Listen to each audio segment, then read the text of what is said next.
Hi, and welcome back to the Utajua Hujui podcast. Now, a quick word before we get in. Your girl, Aileen, has a little bit of a potty mouth, which means she does not mind her language and she speaks the fluent French. Which is all to say that I understand that some people are a little bit uncomfortable with this language, so here's just a warning for you. If, however, you are not uncomfortable and you would like to learn about the world around you and capitalism and colonialism and just like all this fun shit with a dazzling, brilliant, and funny host, if I do say so myself, keep listening.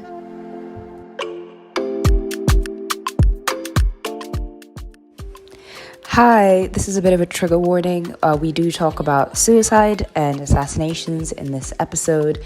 If that is going to bring up some issues for you, please feel free not to listen. You can catch us on the next series. Let's get back into it. Building the bees to show Avicii I was cool. And when I finally got sober, felt 10 years older, but bucket, it was something to do. Did you say puck? Bucket, it was something to do. Okay, and with that mellifluous sound, you know who our guest is today. I'm living down in L.A. Which is? Lanata. There we go. We are talking today with the one, the only, the indubitable Greatness himself. Mm-hmm. And welcome back to the Utajua Hujui podcast. Kariihi wanted to serenade y'all with a song. I don't know why he chose that particular song. I'm very confused. Perennially confused, some might say. But nevertheless, we move. I know exactly why. Why did you choose that song? When Miss Aileen makes someone come to record very early in the morning, First when they're of still all, asleep, you know, it's 6 a.m. people. It's not 6 a.m. It's 9:06. I'm so sleepy. It's 9:06. Oh, wow. You have a job. You've had a job for 3 years. This is not the first time you've had to be up at 9 a.m. in the morning. I choose not to respond to that statement for the sense that it may criminalize me. Criminalize? What do you mean by criminalize you? Criminalize me? I mean, like, make you out to be some sort of criminal? Yeah, it may indict me. There we go. Lawyer, you need to be fast on it, man. You need to be fast on it. But the sentence wasn't clear. I had no idea what you wanted to say and or do. The fans know that sentence was extremely clear. Okay, all right. Nevertheless, we are here. We are here together, and it's not a Madagodanyo session. It's not, but you have to do your intro, though. I have done it. Hi, ho, hello, and welcome back to the Utajua Hujui podcast, the show where we are all hypocrites. So, yeah, fantastic. But the question I have with you is, hi ho, do you mean djembe? No, I mean like, like hi, ho, hello. Are you the seven dwarfs? I might as well be. Hi ho, hi ho. It's off to work we go. Yeah, that's actually that's her personality. We'll call her the seven dwarf. The seventh or the seven, like all seven in one? No. So there's grumpy, greedy, blah, blah, blah. You are bubbly. There we go. Okay, I mean, I am also quite sneezy, like today. Oh, you yeah. had to force yourself to sniff to just prove a point. No, I literally felt it at the top of my nose. I'm going to try not to give you any kind of illness, especially because COVID is still a thing, people. She's given me corona like I have not given you corona. In fact, you almost gave me COVID once. And this was like 2 months into knowing you almost gave me COVID. Do you know she claims that she has never had I've corona. never had COVID. I survived the plague. Watch her. If you ever get to see her like live, she parties with Sauti Soul. That happened once. With the world. That again. She sees calligraph. Again, happened once. She's going for concerts. That happened again. I've only been to one concert this year, making it seem like I'm a very social butterfly. Guess how many artist concerts I have been to in my life? Give it a wild guess. 10? 0. No way. 0. No way. 0. Not even like Eric Wainaina. Because he does like little cute, like intimate sessions sometimes. Nope. Oh, okay. There is. My sister had a band when she was younger. Oh. Very eclectic artist. So I went for those. So I go for concerts when it's family. So you've never, not Sauti Soul, not Calligraph, not Wahoo, not Nameless, like no one. Do you know, I've only seen one of the Sauti Soul guys live. His name is Bien. Oh, the bald guy. The bald guy. Mm. But this is not from Sauti Soul days. Oh, this is new. Sauti Soul. Pre-Sauti Soul. Jesus. He was doing a play called Rain Queen. Rain? It's a fact. No, rain as in like Rain queen. kunyesha, Yes. or rain So- as in like rain like the crown. Rain Queen. It was like an African musical. My sister was like the Rain Queen, Oh. and he was the love interest. Something could have been, you could have smushed them together. I'm quite happy with the husband she got. Okay, fair enough. I mean, yes, obviously you would have to be considering you're an uncle, but it's a Exactly. bit late now to wish for things to be different. It's a lot late. A lot late. Okay, nevertheless, you know what kind of podcast this is. This is a drink-friendly podcast. We don't drink at all, Or you like drink to the excess. the Ruto family and those Oh, guys, lies. or we drink to the floor. And in my opinion, I actually think you should be a lot more scared of people who don't drink at all. Oh, simply yeah. because you're into something else, and that something else is a hell of a lot more intense than drinking. People who don't drink find love in other things. Think of the people, the historical people who never drank or never were seen drunk. Are they ever people you really think are the best for country? Or if they're the best, are they nice? No, they have a few skeletons behind their closet. Is this a subtle jab?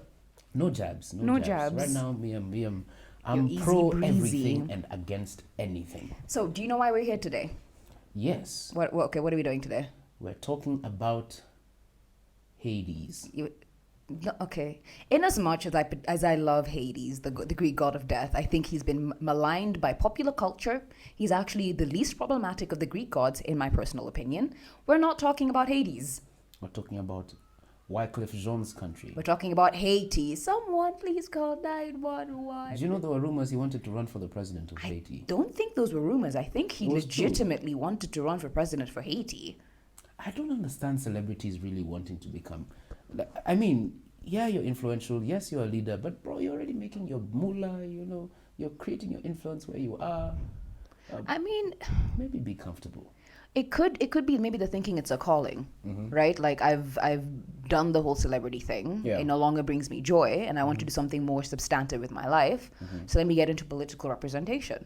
Yeah. In Kenya, it could legitimately just be that because of how instrumental government is to the spending in our economy, the best way to make money in this country is to be a part of government. Now, Aileen, you're going off topic. We're talking about Haiti. You want to know a fun fact? What? Do you know the first time I ever heard of the country Haiti? The 2010 earthquake? 2010. You're not because of joking. the earthquake necessarily. Some of my favorite artists did something called 25 for Haiti. Ah, yes, I remember that one. And We I are love that. the Then I was like, world. oh, Haiti's a country. Then you go to university and you're like, oh, Haiti is a country. So that's exactly what I want to talk about today. And the reason why I want to so what they're talking about today is how Haiti was killed in the cradle. The many different people, both internal and external, who fucked with Haiti and fucked with its ability to develop. We should put the Cats in the Cradle music there. The cat's cradle and the silver spoon. Okay, so that is what I wanted to talk about today.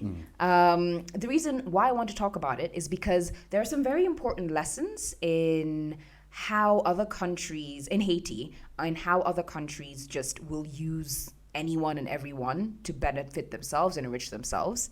There's also a very important lesson about the colonizing impact of debt. Because a huge part of Haiti's story is, of course, the fact that, they were heavily indebted, and I think now they might also be quite indebted. To the monsieurs, Yes, cats, yes. the French. Well, the French, the Americans, literally everyone. It is not good. Haiti was fucked with from the very beginning. So, in order to understand how this all began, I need to first give a shout out to the New York Times and their series called The Ransom.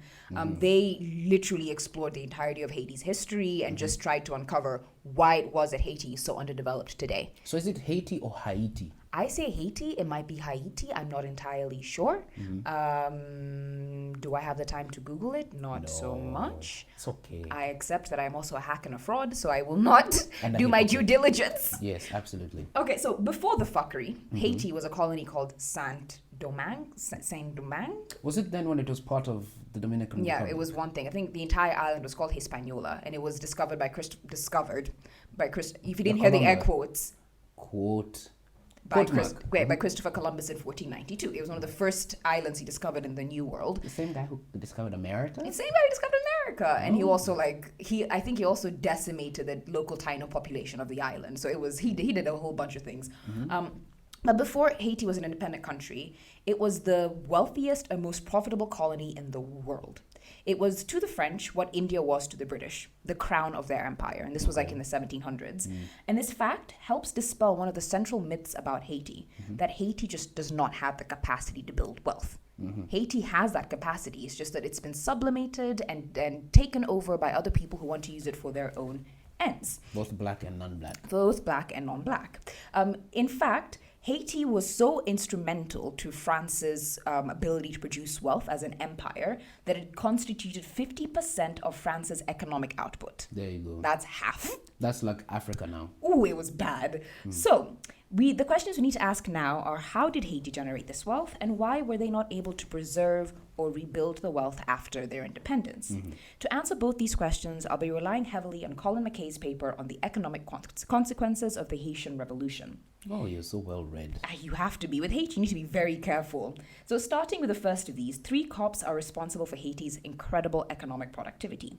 Tobacco, indigo, sugar, and coffee. And I quote, yes, sugar cane. And I quote, tobacco was cheap and easy to grow. It required little initial investment and could turn a modest profit. Small-scale tobacco production predominated in Haiti until the 1680s when indigo replaced it. Indigo. When I googled it, I think it's where people used to get the color indigo for like dyeing fabrics from. So I think it's a flower that you then turn into a dye. That's a big industry. Yeah, because like you remember back in the day, they had to actually like get all these natural colors from somewhere before being able to dye clothes. It's part of the reason why like arsenic was huge in the fashion industry. I know exactly what that is. Arsenic, the poison. Oh. It's either arsenic or asbestos, one of those. I think it might have been asbestos, was produced a really rich green. Asbestos is not just a thing that's on my body? Yeah, it also has like aesthetic purposes, I suppose. Oh. Yeah. Okay. So sugar was introduced in the 17th century, and with its introduction, slavery became entrenched in the Haitian economic system. Sugar quickly overtook indigo as a colony's staple product. Yep. In the year 1700, Haiti only had 18 sugar plantations. A year later, there were 35, and by 1704, there were 120. Oof. By 1754, there were 599 sugar plantations throughout the colony. I wonder if you're the 599th person investing in the sugarcane industry, you're like, damn, I'm not going to make any money. You're still going to make, because sugar is addictive, man. Everyone loves sugar, right? And then the final crop to be introduced was coffee. And I quote, the value of coffee increased in the second half of the 18th century. After the conclusion of the 7 Years' War in 1763, there was a boom in coffee production within Haiti. Between 1769 and 1789, coffee exports quadrupled in volume and sextupled, which is, I think, rose by a factor of 6. No. It's sextupled, right? Hang on. Sextupled. Yeah, 6. 7. There you 6. go. Multiply by 6. That's exactly what I said. 6. Oh my goodness. Now, that was the end of the quote. The reason why the growth of sugar production further entrenched slavery is because sugar is an incredibly labor-intensive and deadly crop, and nobody really wanted to do that work. Like, I'm pretty sure you've heard the stories of how like people's arms got trapped in the thingy that's supposed to like compress the sugar. Oh, yeah. You're working long ass days. Days. It's insane. And this is where the enslaved people, Africans, came in. You see, when you view somebody as a resource, a tool for you to use as you please, it doesn't matter if you put them in a deadly work environment. They become expendable, and expendable the enslaved were. A broken hand, a dead guy here or there, it doesn't really matter. Except sort of, right? Kind of. Sort of. See, the deadly consequences of sugarcane farming bred a need for labor specialization among the enslaved peoples of Haiti, right? That's why, in as much as like the enslaved were expendable because you're thinking of them as a tool, because sugar production was so deadly, people had to develop specialties, right? And once you develop those specialties, you become very economically productive and very economically valuable. Therefore, if that person dies, the enslaver is like, fuck. Who else can I get to do this work? Oh, okay. Right? Okay. That's the point I was trying to make. Created. Yeah. So now quoting from McKay, and I quote, "The slaves were organized into specific groups under supervision of a driver who was a slave with the authority to administer tasks. Some slaves grew provisions, fertilized planted cane, or trimmed and cut cane stalks. The strongest slaves dug canals, tilted the soil, planted the sugarcane, and harvested the cane when it was ready. Other slaves made the storage barrels, transported the product, crushed the cane, and boiled the juice.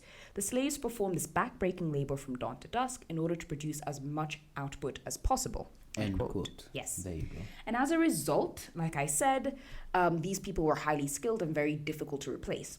Now, if you remember your economics lessons from high school, university, whatever, you will know that the backbone of an economy, a growing and developing economy, is specialized labor, right? Sure. Sure? Sure. Do you understand why? Sure. Okay, why don't you explain it to us?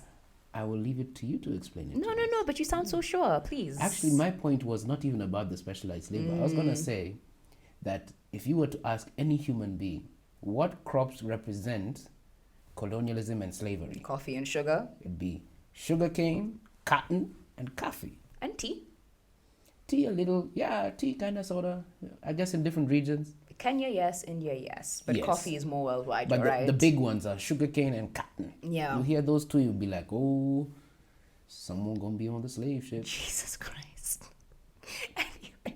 Anyway, this high degree of labor specialization meant that in the event that Haiti would become independent, you already have a group of people who are quite good at very individualized tasks, which means they are more likely to add more value to the economy, yeah. right? Again, dispelling the myth that Haiti was just a shit show from the get. No, Haiti was quite, the people were specialized, the land was productive, they had everything they needed. The slave owners really got them. They really, organized them well. rather ironically, the enslavement of the Haitians is what created the bedrock for potentially the future success of the independent Haitian I state. can see your bed, bro. Yeah.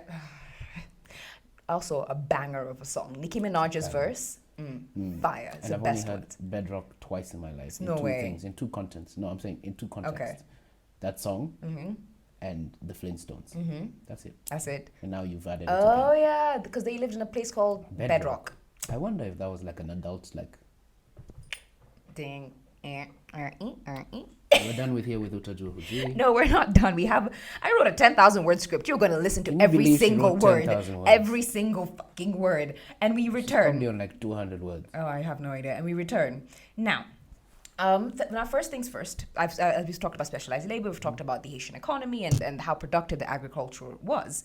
Now, this chance, the fact that they had all this specialized labor and all this crop, for Haitians to be successful after independence was not eroded by the lack of entrepreneurship amongst native Haitians. Because one of the things you'll hear about, one of the racist stereotypes about Africans and about black people is just that we're not entrepreneurs. We just don't want to work hard. We just, our ideas are not that good. We just like good weather. To be honest, is that not why the colonizers came here, for the weather? You came for the weather and the soil. You stayed for the soil?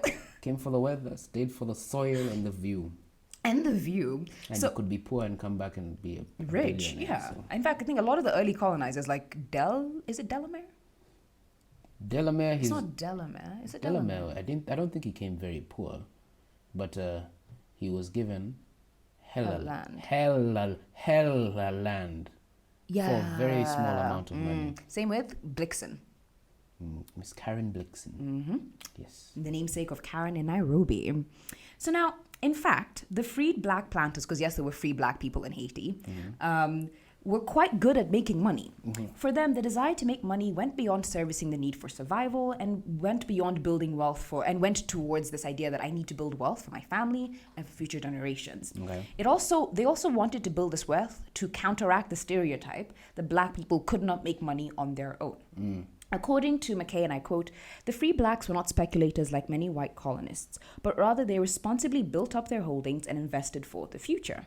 As a group, their natural conservatism, particularly among the planter elite, made them less willing to plunge deeply into debt as their white competitors. So they were also fiscally responsible."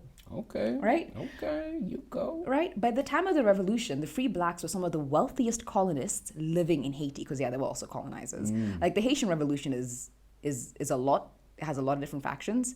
The enslaved people were also fighting against free black people, because those free black people wanted to have the right to own slaves. Yeah. If you ever want to, whole- it's a whole thing. If you ever want to learn more about the Haitian Revolution, Mike Duncan's Revolution podcast, 100% recommend. The revolution. Yeah, but when you get in, know you're in for the long haul. Yeah. He does like 10-part series on each revolution. Yeah, and the more complex, the more episodes. Like the French Revolution has a lot, the Russian Revolution has a I don't lot, think I even finished the Russian the Revolution. Haitian Revolution has a lot. Guy starts like 200 years before the revolution.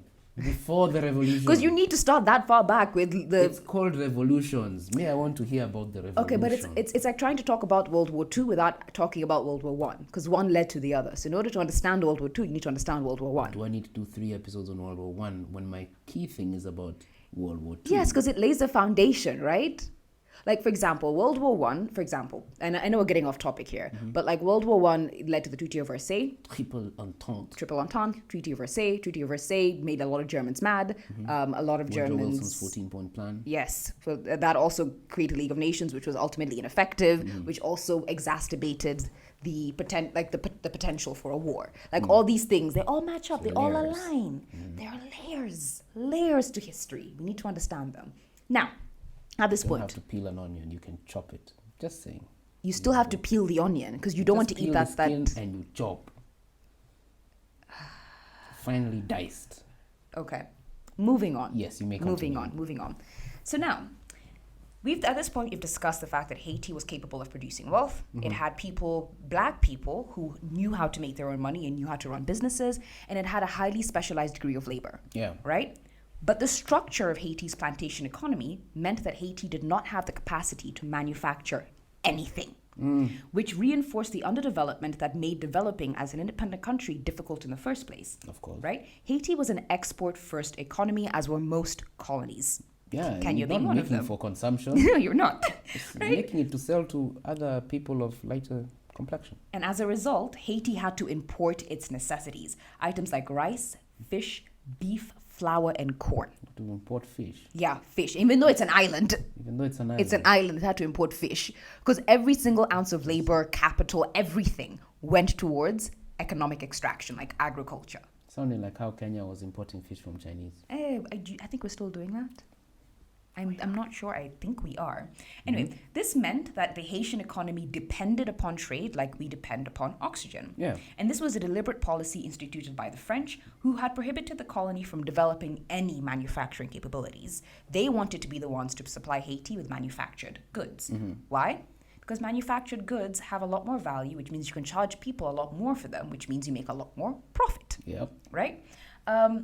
Now, within the colony itself, the enslavers resisted any labor-saving technologies, even though those technologies could have improved the level of production. You want to guess why?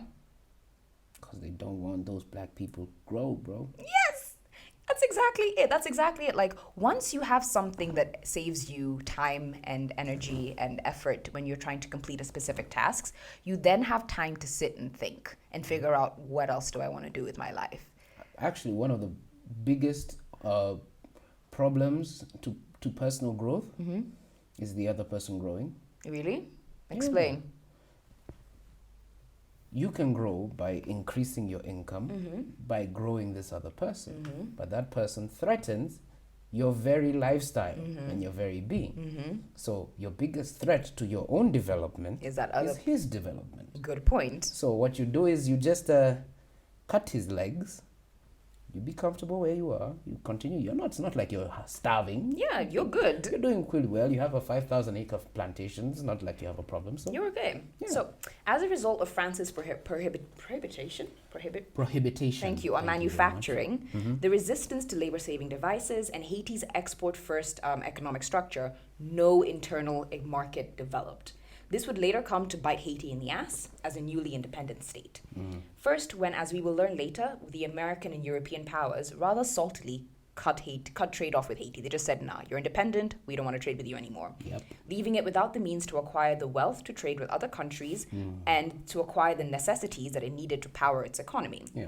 And then, again, when Haiti attempted to rebuild its economy after the Revolutionary War, there was nothing to build because the war destroyed everything. What's the name of that guy?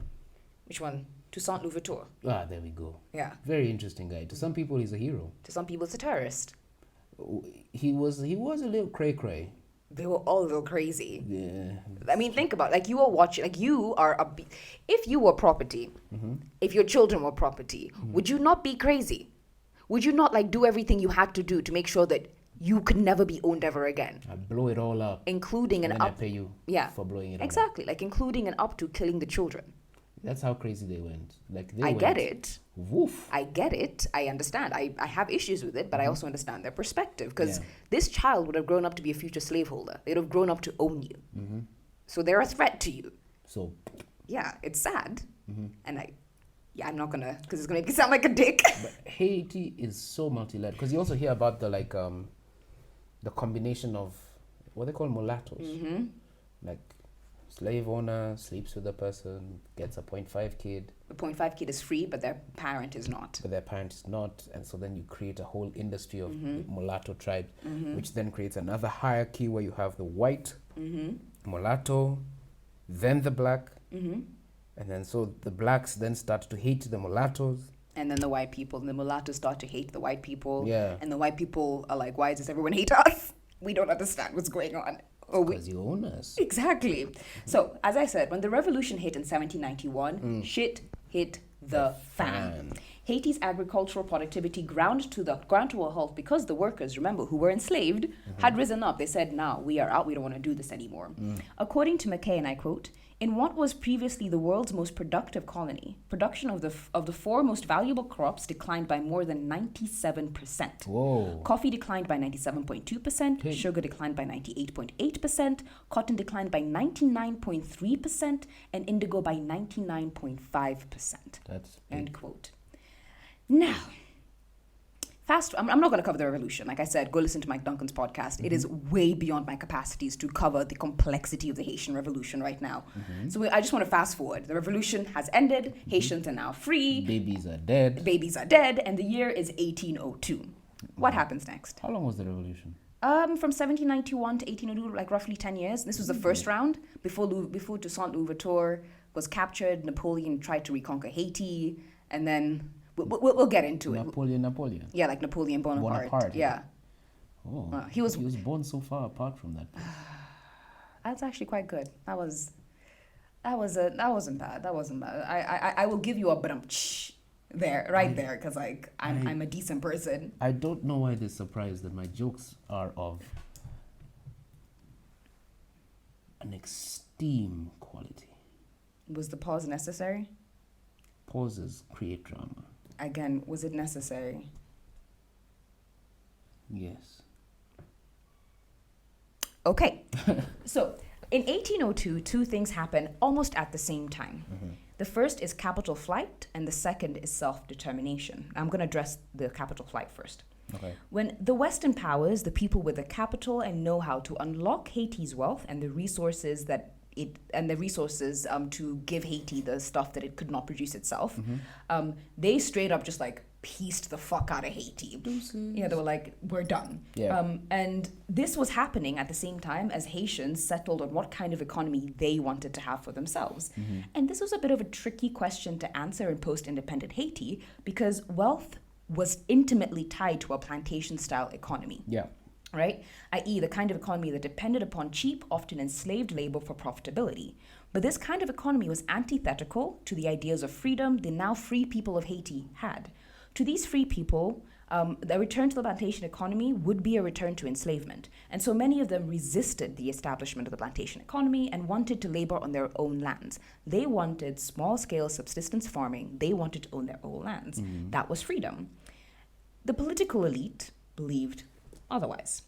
They wanted plantation-style farms because they wanted to make money.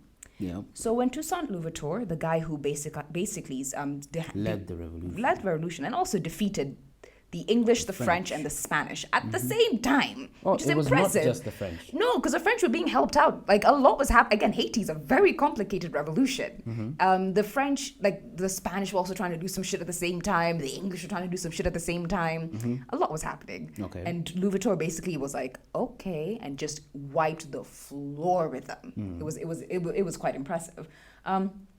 After revolution and after independence, he mandated a return to the plantation-style economy. Wow. And you can only imagine what happened. What's that quote you always tell me? The revolutions are just a 360-degree turn to end up exactly where you started. That's exactly it. Yeah. I lead the revolution, then I profit off the But revolution. this is a question that a lot of post-independent colonial states have to grapple with. It's something that even Kenya had to grapple with right after independence, right? Because you had two lines of thought regarding land, because land was the big question. It's the biggest question. You had the Jomo Kenyatta thing of forgive and forget, and we will, in a piecemeal fashion, give out parcels of land to the people who are dispossessed. And purchase land. And purchase land as well. And then you have was it Jaramogi, who was like, I don't care. They never had the right to own this land in the first place. Just take it from them, redistribute it.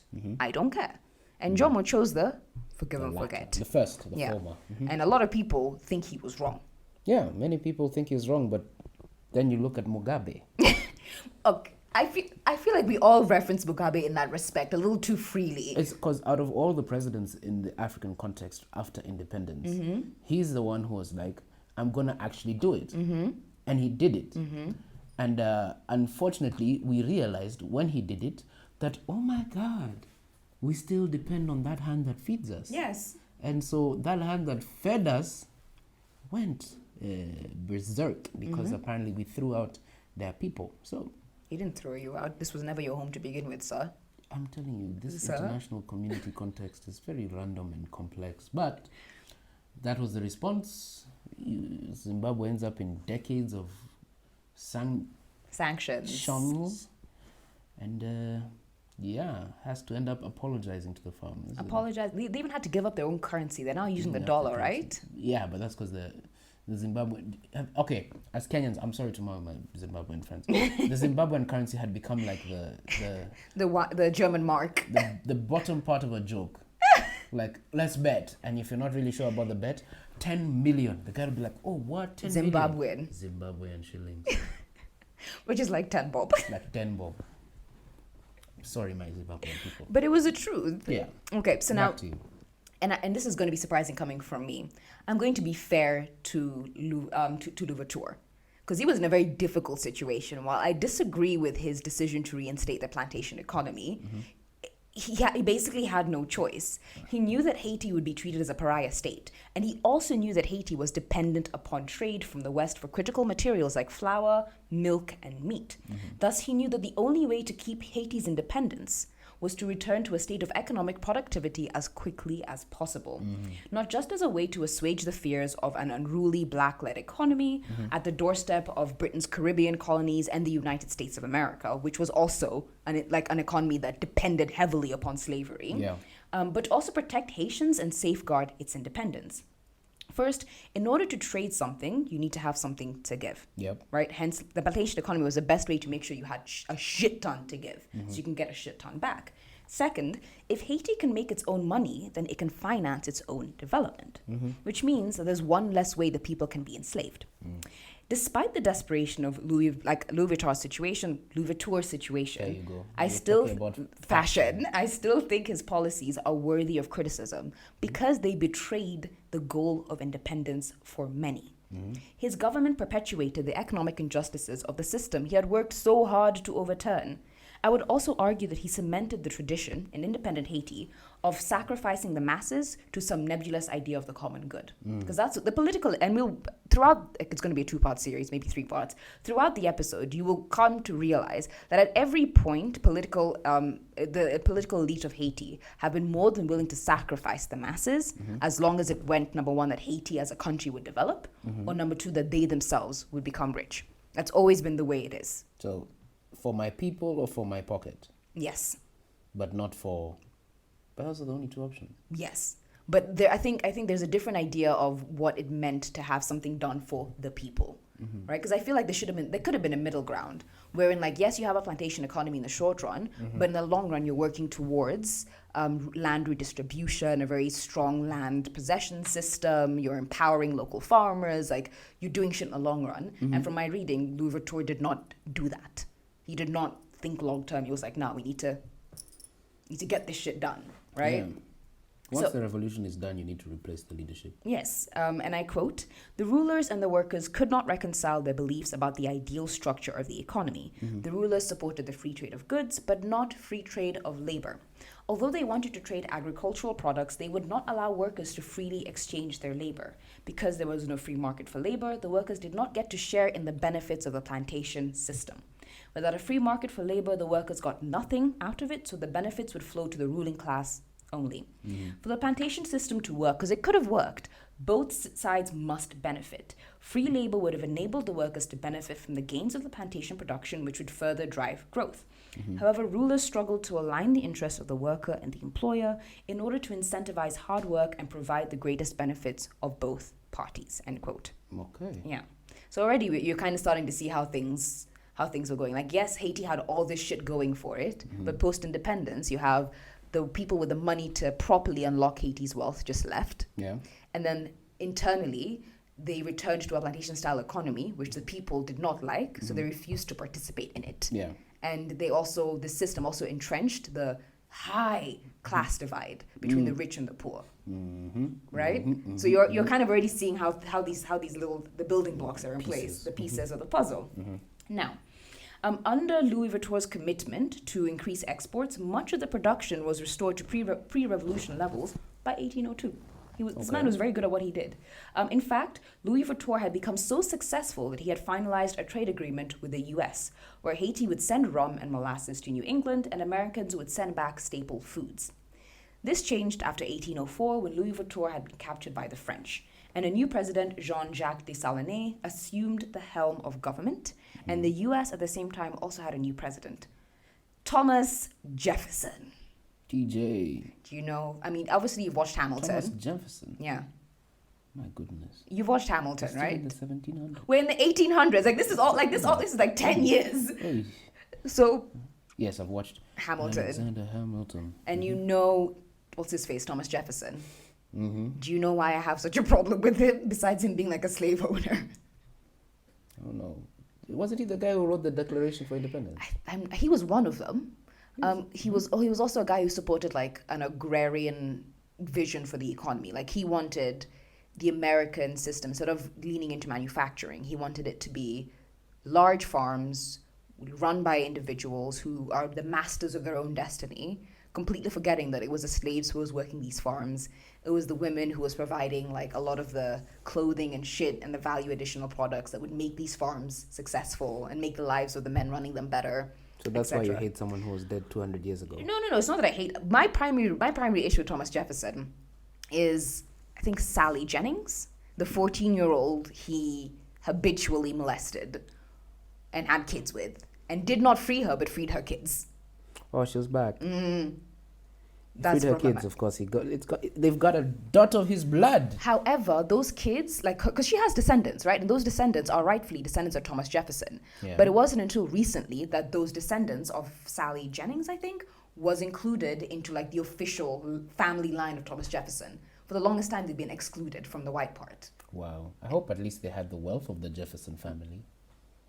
They didn't. They didn't. I were don't poor? think so, no. It's not that they were poor, but like, you weren't as rich as the Jeffersons themselves. And we're As not talking about the Jeffersons from this show. No, we're not. Okay. Bam, bam, bam.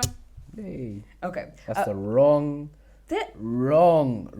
I'm sorry. We're got. Breaks. That's the wrong theme song. Is it not?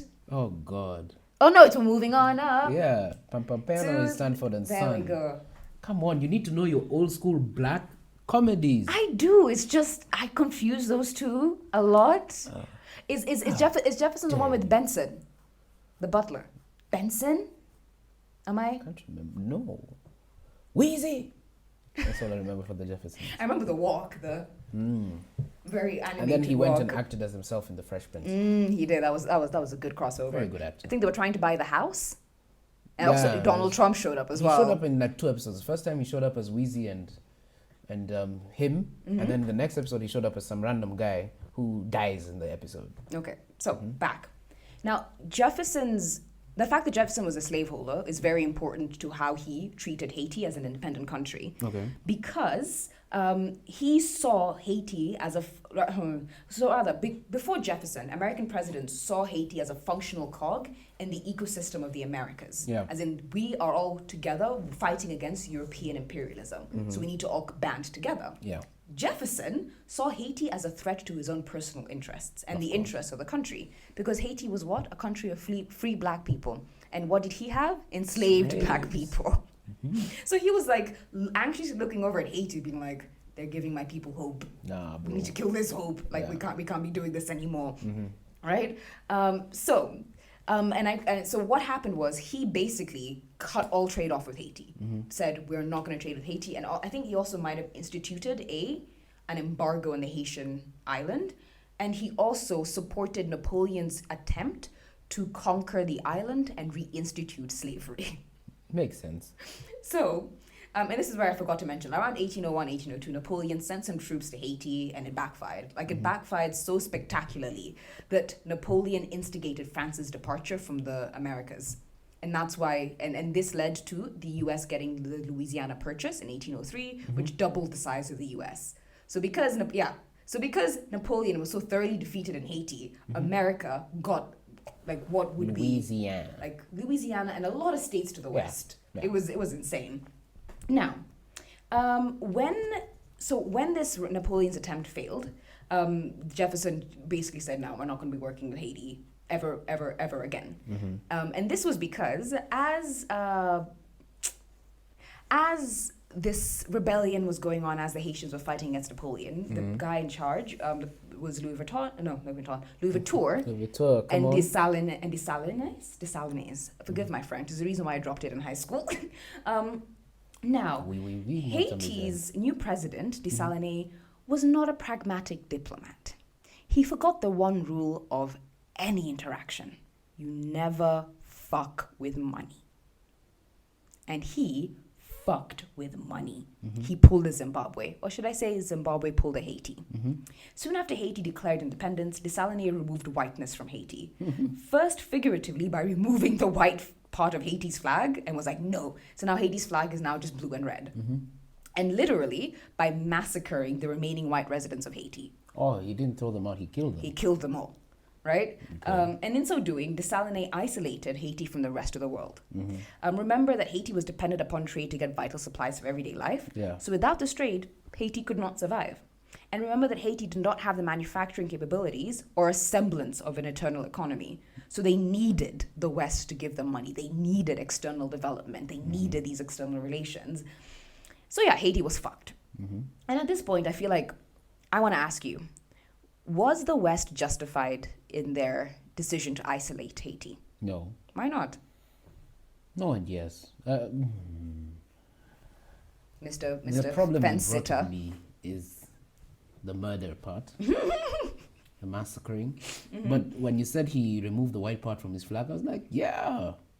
I was hoping his national anthem probably made it in some Creole, indigenous language, yeah. Creole. I was hoping he encouraging blackness is yes. However, when you build into a system that is created to benefit another, but sort of gives you a little of the benefit, and you mess with that system, the whole thing gonna crumble. So I think for him, I wish we could pull up a Mugabe, but we just know that the West is as vengeful as the East. They tell us China is bad. They're just as bad. They're just as bad. I think there's a story of, I don't know which part of Francophone Africa it is.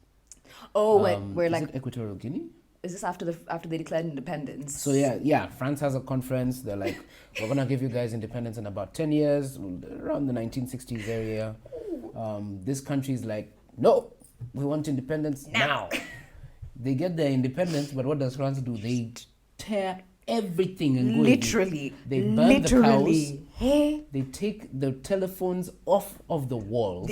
I heard a story of them like literally uprooting the roads, like what they removing do. everything they had put in that country. So, was he right to murder them? No. Did he have the right sentiment about them? Yes. Because even this plantation economy, is an economy that was created by them to benefit them. As you told me in the beginning Yes. of this, Haiti has been developed as an extraction economy. We make, we throw. Then make, everything we we throw. need, We get. now we have to buy. So we can't produce what we need, but we produce what you want, sell it to you, and then you'll give us a few coins, and then we'll give ourselves and then we'll buy from you What we need. What we need. And that to me is like, yeah, he had a point. Wrong methodology. But he what had you a do is point. you smile in front of their face, shake their hands. Yes, yes. You know that the like African mother. I hate you, but I can't do it in public. To I smile. know what you're talking about. Like you're in the Yes, supermarket in the middle of throwing a tantrum, and your mom just like, okay, just wait. Like that smile, like wait. Not even that one. The one at Like, church? No. You're not with the kids. Let's say your mom meets the friend from high school that she told you she hates the most. Yes. And then she's greeting her. She's like, oh, hi, how are you? Yes, but you can tell. So I think he played checkers. And he should have been playing chess. He needs to play chess. It should Okay. have been like a 60-year process of slowly creating a revolution in which the whole black world takes over and becomes the white world and makes the white world experience what it was to be in the black world. There's actually a really good story series about this called Knots and Crosses by My Mallory sister used to Blackman. love that book. Because it definitely like now.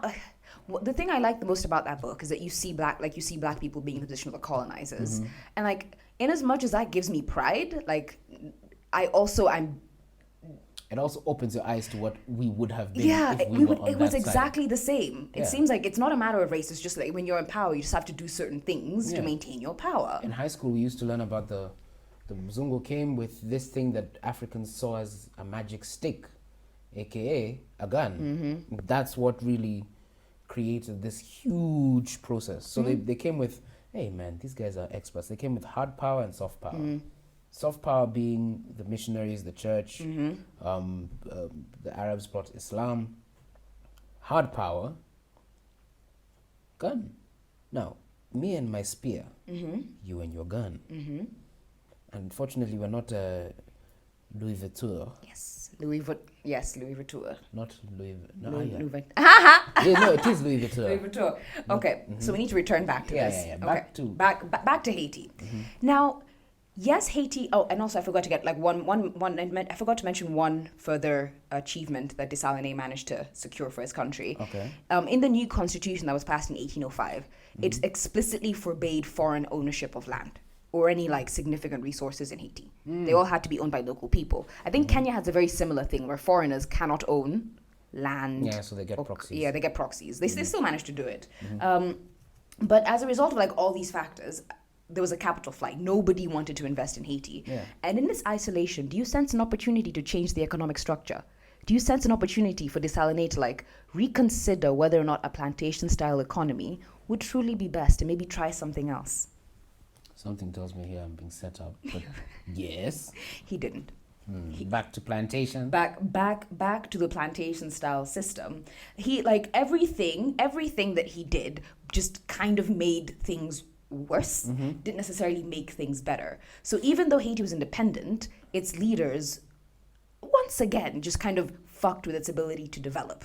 Why do black people like strongman leaders that much? 'Cause You've asked me this question in the Madogs episode. yeah, it frustrates me. We keep getting these strongman leaders who then take you further back because they don't have the They don't have anything. mental might. So, in particular, like that constitutional article that prevented foreign ownership of resources and land was a deadly blow to Haiti's ability to attract foreign investment. Because Haiti was a very attractive place to invest as a foreigner because of just how productive Haitians are Yeah. and how productive the land is. But if a foreigner, if me as a Kenyan, I can't own land in Haiti, I don't want to even think about investing there, right? Because it's not going to be mine. So would you have done the same? Given everything you know about Haiti, its relationship with foreigners, with white people owning things in Haiti, would you have passed or allowed that constitutional article to go through? I think there's a way of promoting ownership without necessarily stopping people from purchasing land. I think you have to limit it 100%. They can't come and buy 10,000 acres while Kenyans are struggling with their eighth of an eighth of an eighth Of an acre. eighth. But yeah, I understand why countries do it. It's because you're trying to protect the one resource that guys get very emotive about, which is land. That makes perfect sense, but you have to do it smart. If you do it the way this guy seems to have done it, where it's like we're going back to plantations, but we're not going to allow foreigners to own land, then my thought is plantations naturally are big. So the large-scale owners of those plantations And now Haitians. will just be Haitians. So they'll just take the position of the slave owner, do the work as they did it, and create a system in which there's still land deprivation within Haiti. But if you create another system where there is a more equitable distribution of land, but allowing people to also have the ability to use their capitalistic powers to purchase. Because remember, the freed Haitians were entrepreneurs and quite economically successful. Yeah. Then I think you have a better chance of protecting your society in the long run, and then you won't have a drug lord killing your president. You really believe it was a drug lord? Yeah, Are that you thing sure? was a Are you drug sure thing. it was? Are you sure it wasn't like a foreign power? You think it was CIA? I don't think it was CIA. I think it might have had. I think France might have been involved, because France is always involved in Haiti somehow. But the way you get involved is you empower. That's what they did. They did it with Lumumba. You empower. like a local the proxy. rebellion. Yeah. You empower a rebellion. They did What it was with his Gaddafi. name? What was his name? The guy who Mobutu, Mobutu Sese Seko Kukumbendu Wazabanga. and that's his special talent. There you go. I love that thing. It's always such a flex because no one else could do it. Kukumbendu Wazabanga. Okay. Yeah, he was empowered by the French and, And by the Belgians. And the Americans. Yeah, and also there was I can't remember if it was the Shimba War. I can't remember what it was called, but there was an uprising that was also funded to try and keep one part of DRC to separate, and that was the part that had all the resources. So, yeah, the French, the Americans, they use proxies, and in Latin America and the Caribbean, those proxies are drug people. Okay, so I'm going to fast forward a bit. Yes, you need to. In 1806, Dessalines was assassinated. Yeah, wow, he died. Like just big fast forward. Right? Okay. And then what happened next was Haiti was split in half. And this is where it gets interesting. So the North retained the forced labor plantation-style economy, while the South adopted small-scale subsistence farming. Like the opposite of Like America. the complete opposite. This led to a situation where, as Haggerty argues, and I quote, in the South, the average Haitian was isolated, poor, and free, a relatively content yeoman. In the North, the average Haitian was resentful, but comparatively prosperous, right? End quote. And because of this prosperity, in 1808, the British resumed trading with the northern part of Haiti, the more economically productive part of Haiti. Of course. That was led by a man called Henry Christophe. But something interesting was going on in the South that would set the tone for the next century. And that was going on under the leadership of Alexander Petition. It's spelled like the English word petition, but I think it's pronounced petition because it's French. That sounds Spanish, though, the way you said it. Petition. Okay. So when Petition maybe came to power, he allocated land to every peasant, turning them all into small-scale farmers. He then carved out the plantations and divided them among the soldiers as payment for their services. He did this for two reasons. He might have done, he might have done this because he believed this was the best way to develop Haiti. He also might have done it for very practical political reasons. He just didn't want to deal with the dissent, and he knew that what his people wanted was, I want to own my own land. If you give me that, I will stop bitching and whining and moaning. Absolutely. And I think he just wanted to make his life. He didn't want to die like Dessalines had died, right? He wanted to live. So, as Petition divvied up the land, he of course reserved the best shit for himself. Makes sense. Makes sense. But his policies made it easier for regular Haitians to buy, own, and maintain their land, but at a cost to the economy. When in 1820, and then in 1820, the Haitian state was reunited under General Jean-Pierre Boyer after Petition died in 1818 and Christopher committed suicide in 1820. Petition's liberal policies were expanded to the rest of the country. Sorry, I should have put a trigger warning in the very beginning for this. No, I'm like, no, it's not just that. I want. You're giving me a beautiful description of the economics. And then you're skipping all the history. This is part Why of... did he kill himself? Okay, he killed himself because there was a rebellion that had happened, Christopher, and in Christopher's northern he Haiti. did a Hitler. Sure, I don't like terming it as a Hitler, but it was more that like These guys are gonna kill me. the resentment got too much, and I think it's much easier to kill yourself than to be killed by your people. Ask Mussolini, because he was killed and strung up. Don't even ask Mussolini. Ask Gaddafi. Ask what's this one for Sierra Leone or Liberia? It will come to you, or do you remember? Anyways, his pee-pee was cut off. His nipples were when he was alive. Alive. That's some Game of Thrones shit. Yeah, his story is really crazy. I will find his name. I will remember his name. So, as we said, the general who reunified Haiti, General Jean-Pierre Boyer, Boyer, Boyer, he expanded Pétion's liberal land distribution policies to the rest of the island.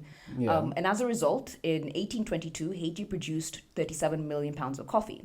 4 years later, it stood at 32 million pounds of coffee. Sorry, his name was Samuel Doe. Thank you. Okay. In 1822, sugar's production stood at roughly 652,000 pounds. By 1826, 4 years later, it was 32,000 pounds. Right. Wow. So like their economic productivity as a result of shifting to the small scale subsistence farming also limited its ability to develop. Right. Now this failing production and the consequences of economic stagnation motivated Boyer to end Haiti's diplomatic isolation. He didn't have a choice. He needed money. Yeah. And Haiti needed access to European technology, capital, and technical know-how. This is where France comes in. And this is where I get really mad.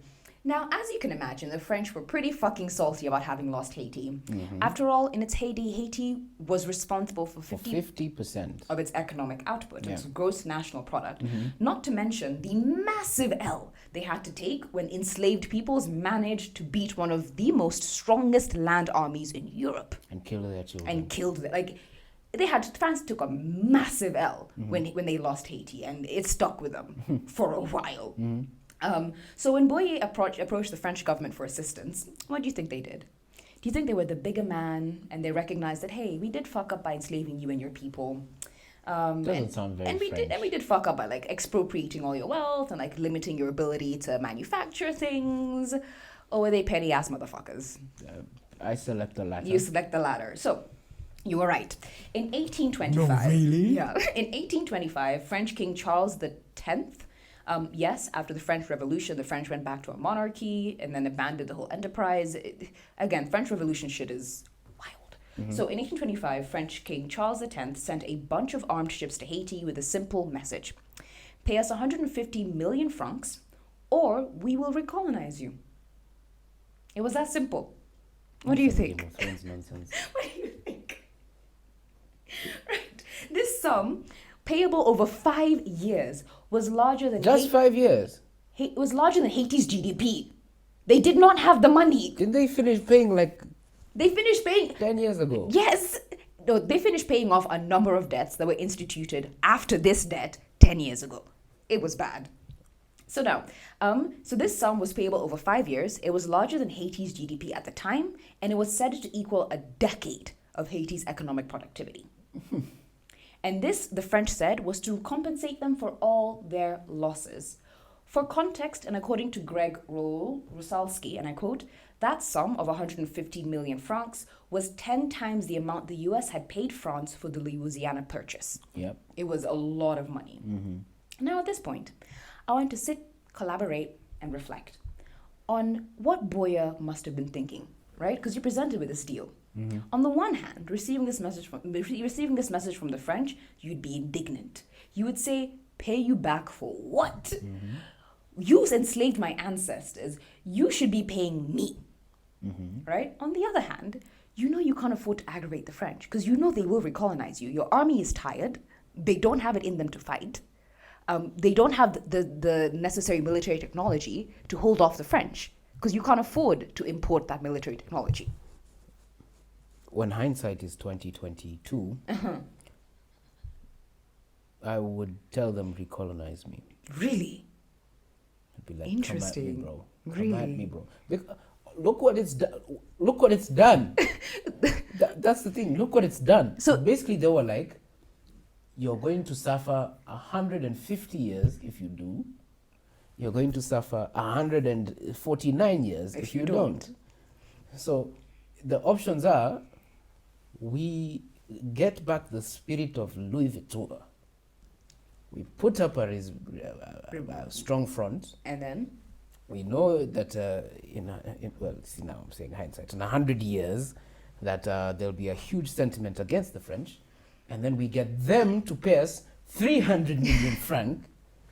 This is talking from a very biased perspective. Well, actually, when President Astride of Haiti in around 2010, when he mentioned in public, France, you are the reason why we are underdeveloped, you imposed this huge debt on us, and we want you to pay us back, the French basically orchestrated a coup that kicked him out.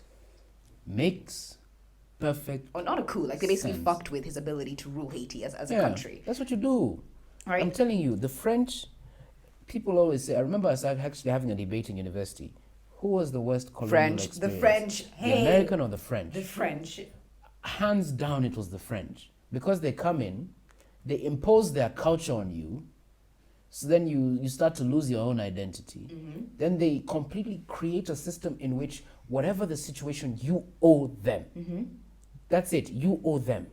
And they extract everything. You look at, right now, statistics would suggest how much France depends on African Francophone nations. I think, was it in 2008, was it Hollande, the PM or president at the time, made a very honest statement and said, like, without these countries, we would They be would be a fucked. developing country. They would be developed, yeah. And look at it this way. And then they make these countries dependent on them. Their national reserves were in France. They're trying to change that now. The baguettes that Ivory Coast eats are imported from France. They import their bread From France. from France. And not to mention, like, not only are you keeping your foreign reserves in the French central bank, every time you want to make a withdrawal of your own fucking money, You have to make a request. you have to make a request and they charge you. Yep. They charge you for every transaction. They have a fee. So they're benefiting from your wealth. C'est horrible. C'est horrible, indeed. Unfortunately, the president at the time, Boye, disagreed with you. He said, my independence as a country is more important and we will figure it out. It's the right choice. We will figure it out. He made the right choice. But we need to remember, he made this choice at gunpoint. Yeah, it's a rock and a hard place. He made the right choice. I'm not going to be upset with that. And here I will let the New York Times take over, and I quote, "With that, Haiti set another precedent. It became the world's first and only country where the descendants of enslaved people paid reparations to the descendants of their masters for generations. It is often called the independence debt, but that is a misnomer. It is a ransom. The amount was far beyond Haiti's meager means. Even the first installment was about 6 times the government's income for that year. Wow. But that was the point. It was part of the plan. The French king had given a baron, the person who was negotiating this with Boye, a second mission to ensure the former colony took out a loan from young French banks to make the payments. And this is where we realize that Haiti was not indebted once. Haiti was indebted twice. Yeah. So they couldn't afford the first installment, which was which was about like 30 million francs. What? So they had to take a loan out from the bank, a French bank. Of course. Of course. So how much interest do you think Haiti was charged on this loan? 10%. More than 10%. On 30 million. 12%? 25. On 30 million. 25. 25. For context, They okay, basically they used They Fuliza. They used Fuliza on on national debt, they Fuliza their economy. They did. So as a result of, after this debt was imposed and the high interest rate, 80% of Haiti's budget went to servicing it. of course. 80%. Yeah. Right? In short, Haiti could not afford the loan. Haiti could not afford the loan or the debt imposed on it. Wow. So much so that a French captain, writing in 1826, a year after the debt had been imposed, and around the time when the first installment was due, he said, and I quote, "They don't know which way to turn. after trying domestic loans, patriotic subscriptions, forced donations, sales of public property, they finally settled on the worst of all options.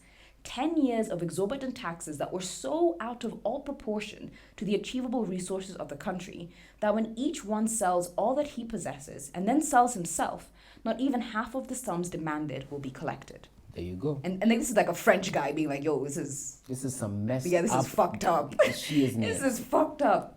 And as a result of this being all fucked up, in 1838, 10 years, because Haiti just couldn't afford this loan, right? So 10 years after they had, not 10, 13? Yes, 13 years after Haiti had after France had imposed this loan in Haiti, they lowered this debt from 150 million francs to 60 million francs. Right? Oh, how magnanimous. But that just tells you they still hadn't been able to pay 60 million. Yeah. They were still struggling. Yeah, right? I was being sarcastic. I know, but still, we need to make it clear because I'm really worried that somebody listening to this is not getting how fucked up this is. And that's my worry, because and it also touches on part of the reason why I wanted to cover this, because Sri Lanka also had had to deal with a lot of debt. Kenya is also dealing with a lot of debt, and the fact that the dollar is quite strong against the shilling, or rather the shilling is quite weak, means that our debt is increasing. Actually, I was reading someone who said that one of the issues is not the debt. Yes. Debt is regular, no more, hakuna shida. The problem is the currency in which you consume the debt. It's the fact that it's in dollars. It is in dollars. That is the problem. Yeah.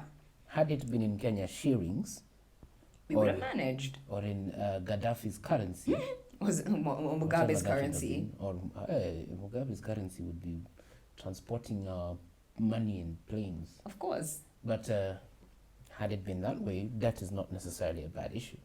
But the Haiti one is like every time you're trying to develop, boom. It's like how one of the worst things for us was structural adjustment. Yeah. Every time you're trying to progress, cut.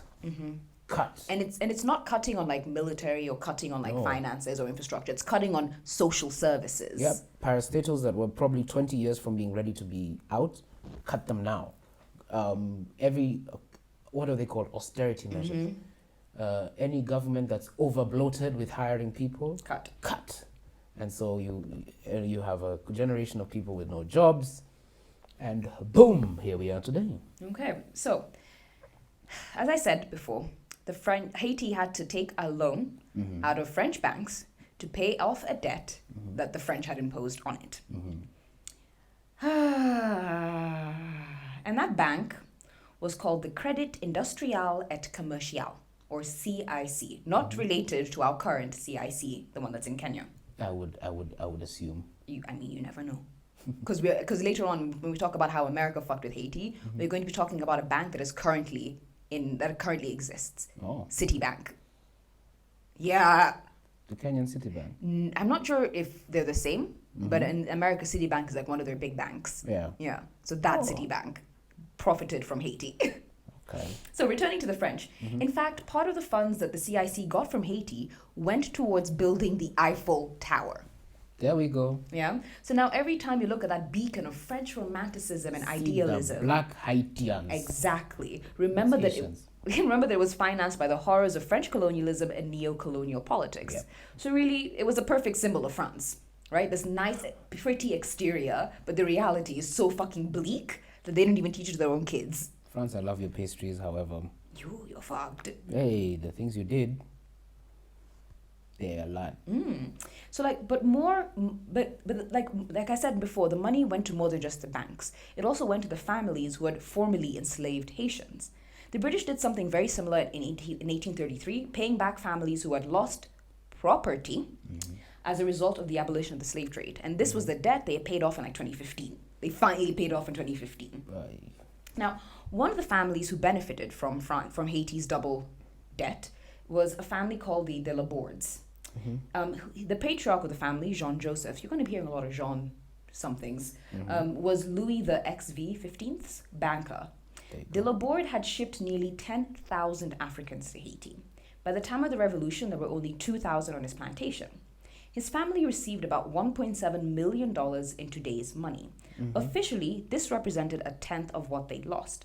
But in reality, and according to Jean Joseph's son, the sum paid was so large that it exceeded the amount they had lost. Yeah. They're just Well, you've also confused me there. how so?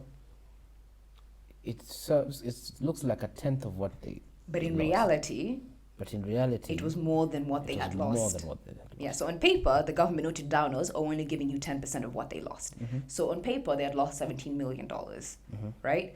But according to the son of the son of Jean-Joseph de la Borde, no, that 1.7 was more than what they had lost. Makes sense. Makes sense. It all tracks. You Now invited me into this podcast just to get depressed. it's okay. It's getting worse. It's getting worse. Oh, thank you. That's how Like- you. That's what you tell a depressed person. At the same time, as Haiti was busy paying off this debt, the average coffee farmer in Haiti was earning something like $76 per year in 1863. They were earning nothing. Or over, like, this was like roughly $1,700 today per year. That's how much they were living on. Meanwhile, their former enslavers were benefiting still from their labor. And this was the cost of independence. By 1911, $2.53 out of every $3 Haiti took from coffee taxes went to paying off its debts. Yep.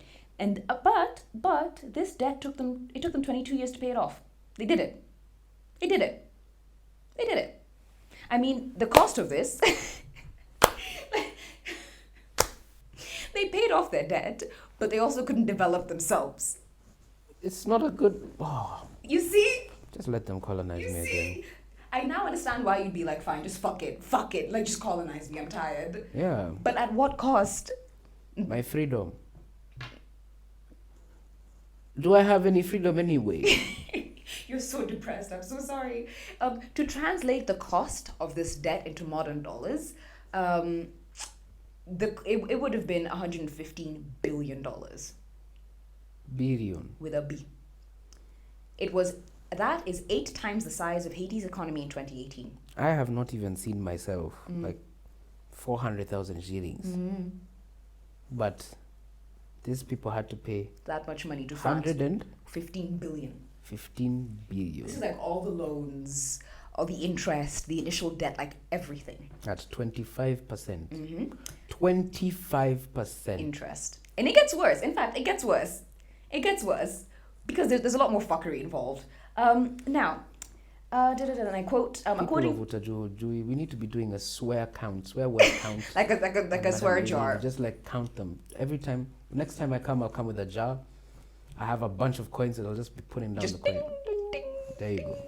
Now, according to the New York Times, and I quote, if Haiti had not been forced to pay its former slave masters, one team of international scholars recently estimated the country's per capita income in 2018 could have been almost 6 times as large, about the same size as its next door neighbor, the Dominican Republic. That is how much they lost because of one country. So there's this whole rumor that the Dominican Republic has grown itself better, and that's why they're better off. No. But it's just because of the extraction and the forced payment put upon Haiti. Killed in the cradle, right? For example, in 1874, 49 years after the initial debt was deposited, Haiti had paid all but 12 million francs to France, Wow. right? But the fucking interest made it impossible for them to develop because every single time they made money, a huge chunk of it left the economy. Yep. And which meant they had to keep taking more and more and more loans. They were trapped in a debt cycle. And meanwhile, the French have the audacity, no, the caucasity to advise Kenyans and other African nations to not turn to China because it's a debt trap. You're As the if debt they've trap. never done it before. Please. For me, I'm like after a few years, when King Louis III, King Charles the 10th dies, and new industries take over, and you now hold more of a quotation marks democratic state. Don't you then say, okay, No. forget the debts? No. We are sorry. No. Let's just cut it out. No. We've got enough. See, one of the great ironies of the French Revolution is that the call of liberté, égalité, fraternité, liberty, equality, and fraternity, Yeah. was only for white people. It did not apply to anyone else who was not French. Yet despite them saying that these things are universal, these things, like everyone is entitled to these things, everyone who's white. Moving on, in one 1875 loan, French investors and bankers took 40% off the top. There you go. 40% off the top of a development loan. In essence, as I said, Haiti was trapped in a never-ending cycle of debt. And the situation was not helped by the Haitian political elite, who, as we discussed earlier, were more than willing to enrich themselves at the expenses of the masses. Every time Haiti got a loan, the Haitian elite also took a little off the top themselves and funneled the funds to their pockets. Let me ask you, the president, I can't remember his name. Boye. Was he a good guy? I don't know. It depends You've on... not read any, because you said the other one was basically an idiot. It's not an idiot. It's just I'm trying to quoting be your fair. words I'm trying to directly. be fair to these men because they've always been men. Louverture sort of a He was cycle guy. He was in an impossible situation. He did what he had to do. And the next guy comes and just makes dumb decisions. Makes it worse. And then now Boye. Yes, The other two who kill themselves and the other one gets shot. Boye. And then Boye. But you've not really said whether his decision was, whether he was a good president. I think that's something I want us to discuss. Not I think. I know that's something I want us to discuss. Because in my mind, he achieved what he got. He achieved his main goal. Yeah. He allowed Haiti to join the international community, but it came at such a huge cost that you have to wonder if it was worth it. I suppose so. I also wonder, I didn't do enough research about this because, as I said, I'm a hack and a fraud. And But 10,000 words. 10,000 words. Because there's a lot to cover. Wait till we get to the Americans and what they did. Now, I'm not sure if Boye took the time to tell the Haitian political elite, don't steal. Aki, I beg you, do not make the situation worse. Because at that time, as I said, by the time DESSALINES, which was I think the second leader of Haiti, was coming onto the fore, there had already been a precedent established where a divide between the Haitian elite, who were quite wealthy, and the Haitian masses, who were very impoverished. And the Haitian elite were more than willing to dismiss and disregard the wishes of the Haitian masses if it meant that, number one, the country would get richer or they would get richer. Yeah. So, what do you think? Lost for words, man. You're lost for words? Yeah. So, domestically, the country could not see a way out to develop itself.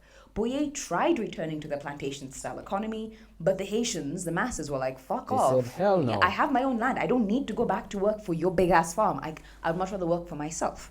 In my subsistence farming. In my yeah. And they also refused, especially after Boye accepted paying France that double debt. They were like, we don't trust you anymore. You sold our country. So where does that leave us? Petition's policies transitioned Haiti out of the economically productive but freedom-restricting plantation-style economy to an economy rooted in small-scale agriculture. Yeah. These land distribution policies were not well planned. Now here, I don't want somebody to get the message like, oh, trying to do land redistribution will always fail and an economy will never develop. No. According to Hussein Azadi and Eric Van Hout, two academics from Ghent University in Belgium, and I quote, the main aim of agricultural reform, in addition to land redistribution, should not be the reallocation of land, rather the creation of an economically viable and competitive small farms, which in returns requires policy action. And I'm not sure if the Haitians matched this land distribution with policy actions to, things like distortionary taxes, subsidies, credit schemes, all these things to make sure that small farms could be as productive. But then again, I'm not even sure if they had the money to do so. Clearly no. Right? It's Haiti just sounds like a place that just has no money. Every time I stop... Earthquakes, malaria, and pain. So, every time I think about Haiti, earthquakes, malaria, and pain. That's what it just sounds like. Literally, that should be your title. Haiti, earthquakes, malaria, pain. So I don't want to do that because it seems a bit stereotypy. No, but that's the situation.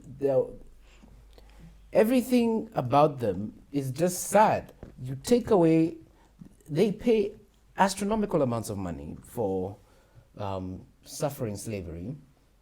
Then, every time they make one step forward, it's like, they say, one step forward, two steps forward, and one step back. I may be small, but I can do that. But Haiti's like half a step forward 10,000 steps backwards.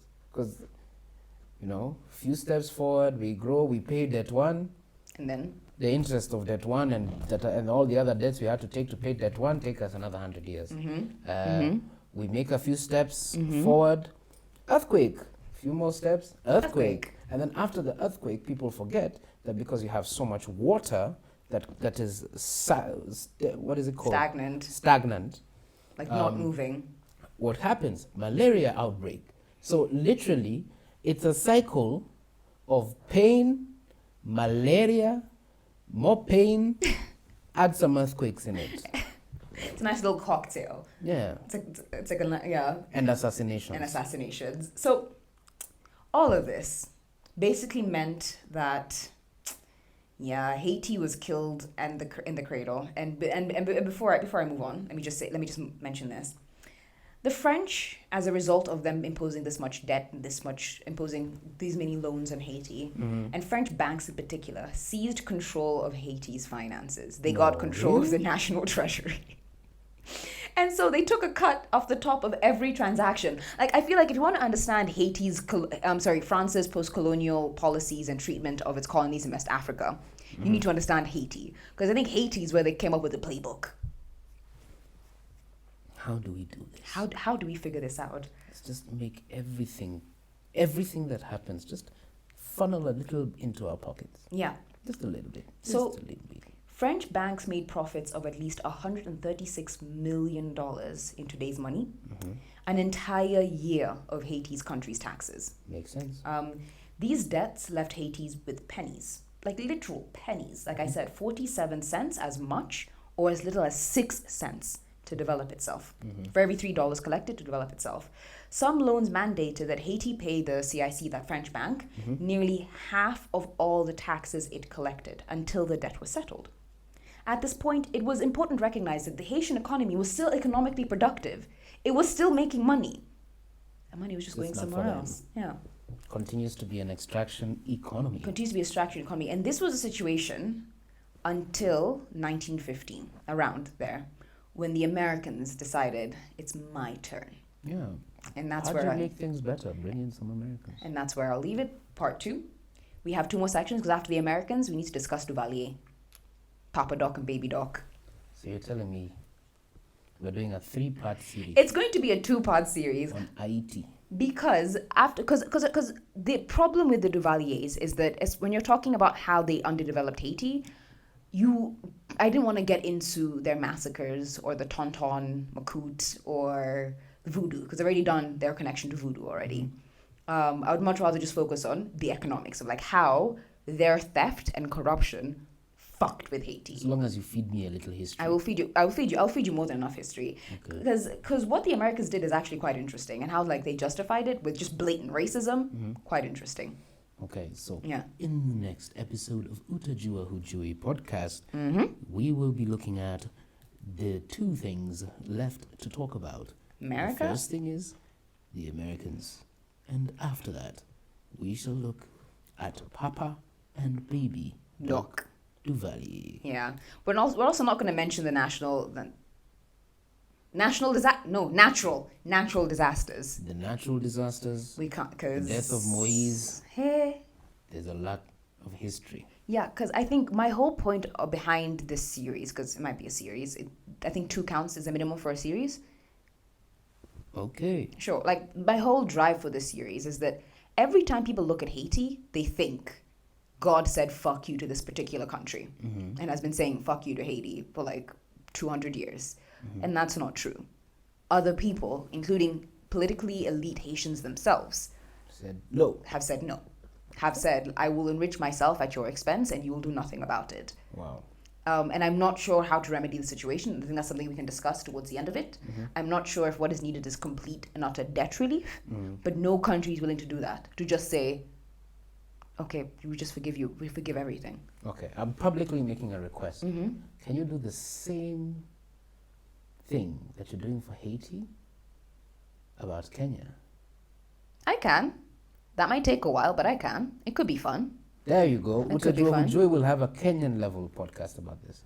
Yeah, because the Kenya one is quite interesting because you have the decision that Jomo made in 1962 to not kick out the white people and to basically reconcile over trying to redistribute land on that kind of mass scale. Yeah, there's a lot. You also have structural adjustment. I found out for the first time, and yeah, I'm not the best at Kenyan history. I found out for the first time that Moi had actually expropriated £1 billion during his 24 years in power. Like, that's just how much he stole. Makes sense.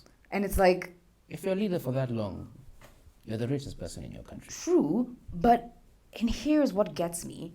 I'm just finding this out, but people knew this. Yet when Moi died in 2020, the entire nation came together and was like... As Africans, we believe in what is known as, we do not shame the dead. It's not shaming to properly account for his fuckery.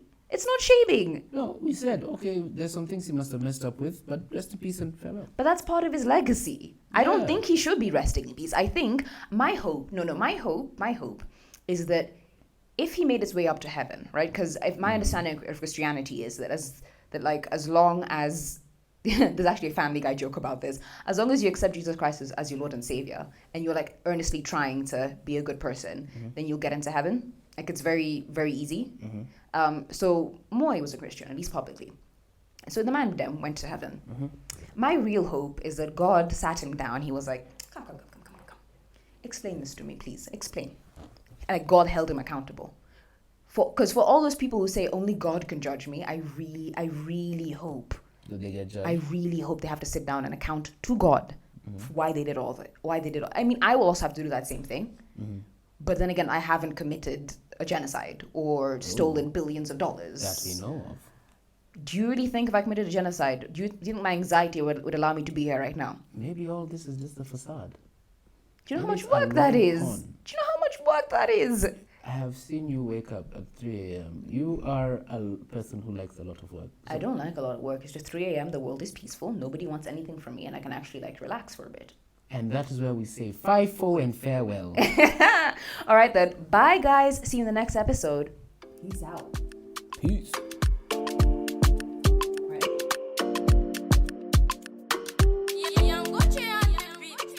Thank you so much for listening to the Utajua Hujui podcast. I really appreciate you giving me your time of day. I know that your time is very valuable. If you'd like to connect with me, you can find me on Instagram at utajuahujui.pod. That is at UTAJUAHUJUI.pod on Instagram. Please don't forget to like, share, review, do all the nice things. I could really use the boost. Okay, enjoy the rest of your time on this planet.